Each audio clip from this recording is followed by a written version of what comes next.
Hey, this is Matt. Once again, welcome back to the videos. The paid request is time from John the Zero Cool. Thank you so much for that. And for those interested in requesting any type of videos, feel free to send it either directly to my PayPal or join my Patreon. Both links are down below in the info box. And this is for an episode of MacGyver, the 80s TV show, which I've heard of course. I might have seen bits and pieces of it throughout the years, but never really got a chance to watch the show. It wasn't on the channels I had back in the day. I think I have season one on DVD, but I didn't really get a chance to watch it thoroughly. I know this went on for 7 seasons from 1985 to 1992. It stars Richard Dean Anderson, who would later be in Stargate SG-1, that TV show. I didn't realize Henry Winkler, the Fonz himself from Happy Days, he executive produced this show, but he did. There's his name right there in the credits. And I mean, what can you say about MacGyver as a character? The name itself has become an action or like a adjective, or something. I'm going to MacGyver something. I'm going to MacGyver this shit. Like when you say I'm going to MacGyver this, you know what it is. Take whatever you got, rework it, and then use it to your advantage. What do you have here? And I have a stick of chewing gum. I got a pen. I got a bottle of 7 Up, and I got a DVD disc. I'm gonna make a bomb. And that's the fun bits of MacGyver from the bits I remember seeing throughout the years. And I know there's a new show, MacGyver. I didn't bother watching it because it looked like crap. Because the guy who stars in it does not look like he has the leading man charisma of someone like Richard Dean Anderson. And the episode that John wanted me to look into was Trumbo's World, Season 1, Episode 6. As I watch an episode, I understand why he picked this one, because it combines, a cool character like MacGyver with kind of a nature run amok, not creature feature, but nature run amok thing, because this opening little kind of mini movie prologue where MacGyver steals this towel, goes to this village with all these uh, bad guys, blends in, is able to wedge this door open and rescue this lady, and thought ahead because this is a guy who's very smart. I don't think he used guns much. It was just him using his wits, his brains, his techniques of what he could get around him. So here's a rope, here's some lantern. He had put hose on this fire so that when they put their shower on, it burned them, it was scalding them. He set up this raft down below, this rope to rappel. And then as they're going through the rapids, he set up this razor wire. So when the bad guys come in, he's able to yank it, and the razor wire hit the boat and sinks them. Well, I guess they're all washed up. It's like if Jigsaw was a good guy, in a way. If Jigsaw wasn't as violent, not nearly as gory, and was a good guy, it'd be MacGyver. So Jigsaw stole MacGyver's stuff. And that's the appeal and the fun of watching the show, as well as, again, you got a guy like Richard Dean Anderson that didn't really do a whole lot of movies, it seems. I can't remember any movies he was in. But I guess, he did 7 seasons of a show, and then a few years later did Stargate SG-1, and then that went on for a long time, so, you know, that many decades in TV, I would assume you made a lot of money and you just retire and relax. So you didn't need to do movies. And it's a great theme. I love the theme of MacGyver.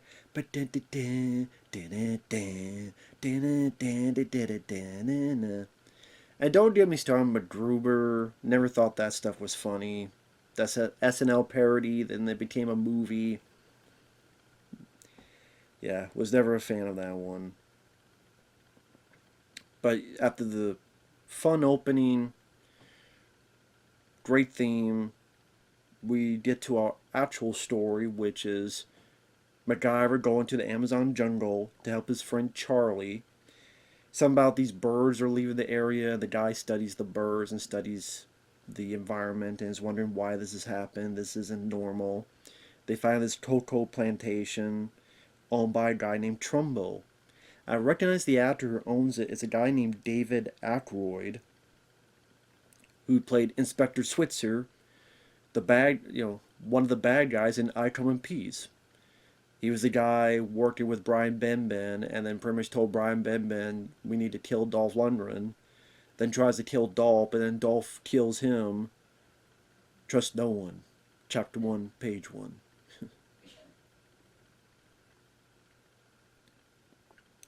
So Inspector Switzer, the turncoat of the FBI agent, he's in this. Did a good job because and it's been forever. Again, I might have flipped through that season one, but it's DVD, but it's been forever.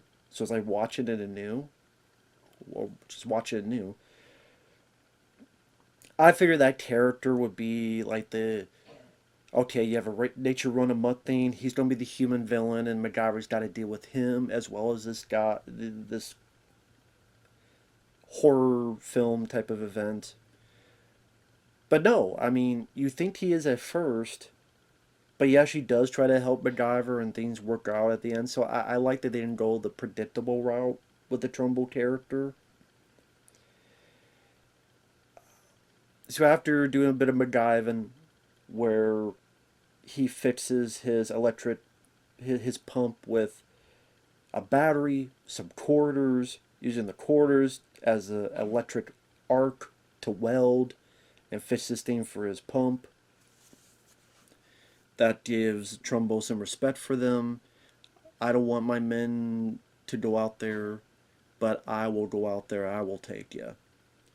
So takes him out there, and you find out there's a lot of soldier ants, like millions and millions and millions of soldier ants, giant groups, and they help a lady stuck in a canoe.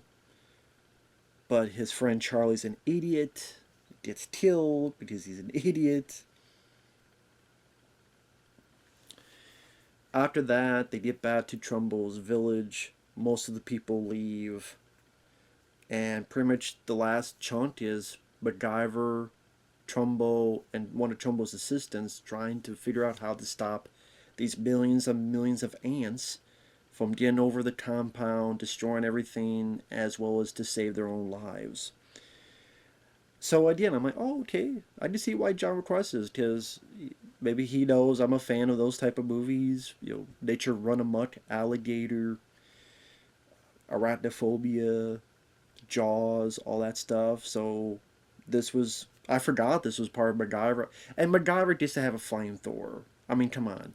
MacGyver, flamethrower, killing a bunch of killer ants. That sounds like a good time tonight for me.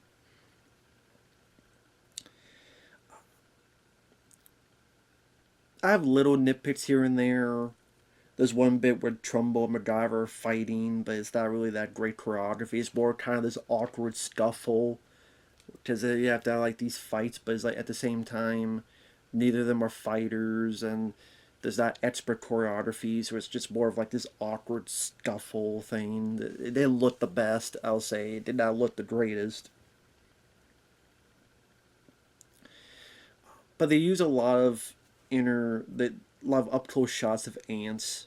And granted, it's ants. I understand how to be scared of ants, but it's the fact that there's so many of them and they bite you so much, and then that pain. And if you don't believe me, put a bunch of fire ants on you, just on your ankle, and you see how painful it is. Now imagine if that's all on your body. So, and obviously because this type of TV show, it's not going to be gory, violent, or anything.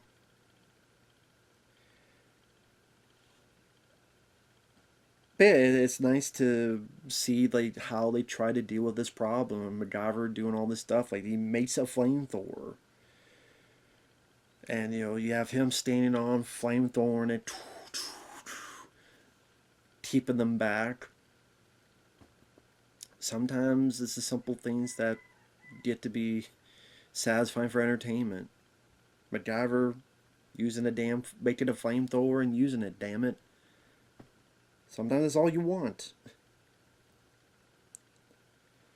So now it's the time to start thinking, getting more into spoilers. The assistant dies. They had like two plans that didn't work. They make one last plan. They made some nitro. He also makes this suit to put upon himself to get through. Some nice trials where like scenes where you see like the answer all around them, and to really showcase as much as they can with the budget they have for a TV show in the 80s, mid 80s, that the showcase just how dire the circumstances are. He gets the nitro in. I guess he can't see, so he's got to take it off. Granted, I think you should be able to see well enough to not have to take the thing off. Or like just bring one bottle of water and just or something and be like wipe it off and then continue. But I just had to find a way for him to take it off. So oh my god, now he's in danger and they're on him, and to ratchet up the suspense. Blows up the dam. Showcases all the water. I almost said Inspector Switzer. David Aykroyd, Trumbull is excited that MacGyver's alive, and look, we'll rebuild. And like they're happy and they're walking back, and I'm sitting there going, yeah, it's probably going to be a bit of a bitter pill when they find out. Like they kind of know, but to find out certainty that the assisting guy's dead. Oh my god, he's so excited. Then he turns, you don't find that dead body, be like, boom, boom, boom.